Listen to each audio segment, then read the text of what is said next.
บายดีหมู่เพื่อนทุกท่านเนาะ YouTube หรือว่าทางบ้านหรือว่าต่างประเทศ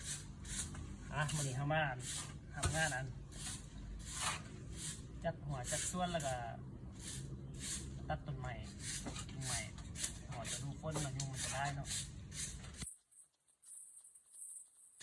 ห้องน้ำโมเมนต์นั้นทำเป็นเมื่อสิเดี๋ยวพี่น้องเฮ็ดมันสิได้งอมาแล้วก็เฮ็ดตัวเนาะมาสีสหายมันครับไปมดทุกอย่างแกก็เรียนใช้ไฟมุสานครับเนี่ยนะครับมดปักพีปักหนองกดติดตามส่งเบาเพียนไปลุ้นสั่งโซ่เด้อก็เป็นกำลังใจเนาะ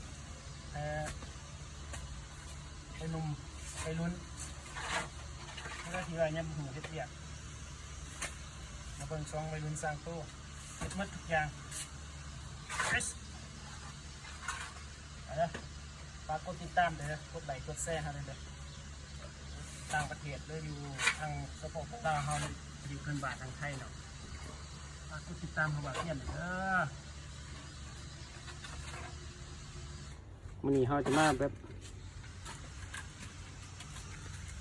อนามัยสวนกล้วยนี่โซ่ห้องน้ำเนาะเฮ็ดหมดทุกอย่างบรรดาสหายพี่น้องโอ้ดมสมบูรณ์มองมากใหม่เต็มปักกล้วยอนามัยต้นกล้วยเนาะมีมาอนามัยกุกกล้วยแล้วก็นาดินใส่ฝุ่นใส่เนาะสมบูรณ์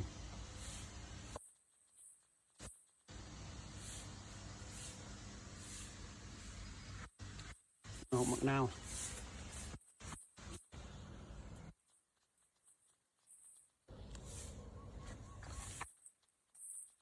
เป็นไงสหาย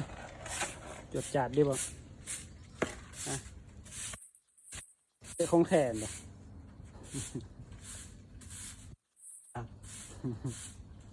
ใครเป็นคนดังเหรอบ่ดังเนาะเป็นบ่ดังเนาะ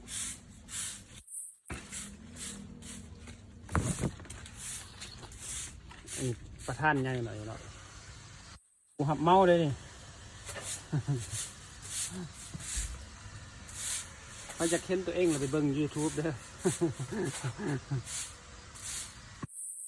มีมาสีสหายเลยพี่น้องมีพวกหลังมีกระซิบกันแล้วสีสหาย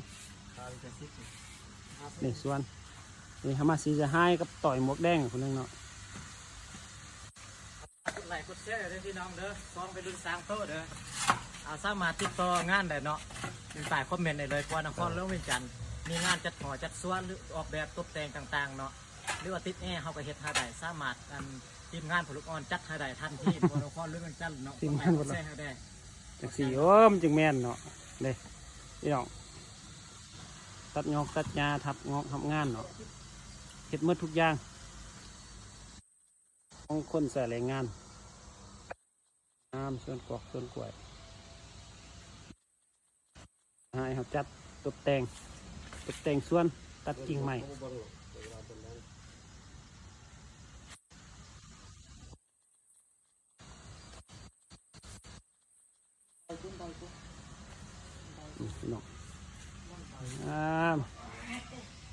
คนกระตกเนาะ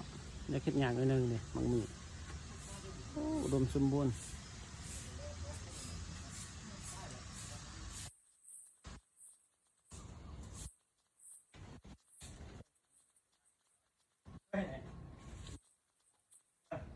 ต้นกล้วยนี่เขาจะจงอยู่ประมาณมอง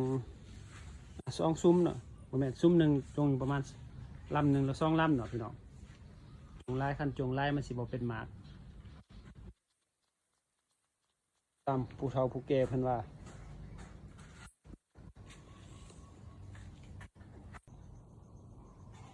ส่งไปรุ่นสร้างตู้เบาเพี้ยนกับเลยถ่ายคลิปข้าวเวียกทางงานไล่สิบเสียงกัน อครับนี่น้องมีแซ่บเหมือนกันนี่ปลาปิ่งทางแกงละเอามาข้าวสวยเหมือนกันเด้อพี่น้องแซ่บๆเหมือนกันนี่เรา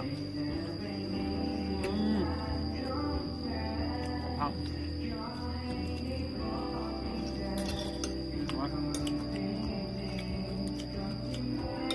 เฮ้ย